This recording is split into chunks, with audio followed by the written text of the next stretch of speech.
नमस्कार, जय जिजाऊ, जय शिवराय, जय शंभूराजे. तर आत्ता गावाला निघाले. जाता जाता रोडमध्ये दिसलं तर हे बघू शकता, टोमॅटोचा इथे ढीग फेकला. ज्यावेळेस दर असतो त्यावेळेस खूप सगळे म्हणतात दर आला, वाढलं, एवढं महाग झालं, तेवढं महाग झालं. पण जेव्हा दर नसतो ना त्यावेळेस अशी म्हणजे शेतकरी दादाच्या वरती वेळ येते की असं फेकून द्यावं लागतं. चांगले टोमॅटो असणार आहेत ते असे फेकून द्यावे लागले असणार आहेत. म्हणजे तुम्ही म्हणता ना दर वाढला, अहो तेवढेच दिवस असतात तो आम्हाला पोटा पाण्याचे, नंतर काय असं फेकून द्यायची वेळ येते. जेव्हा ह्या गोष्टी म्हणजे कांदा असेल, टोमॅटो असेल, ह्या गोष्टींचा जेव्हा भाव वाढला जातो त्यावेळेस सुद्धा तुम्ही त्यांच्याकडे मागताना 2 रुपये कमी करूनच मागता. त्याच वेळेस जर का तुम्ही मॉलमध्ये गेले किंवा इतर ठिकाणी शॉपिंगला गेला तर तुम्हाला ते कमी करून देतील का?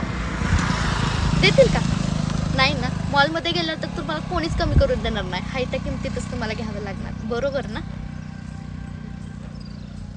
किती काही होऊ द्या, तुम्ही सगळीकडे फिरा, मॉलला जावा, पण आपल्या शेतकरी दादाकडून माल घ्यायला आहे ना कधी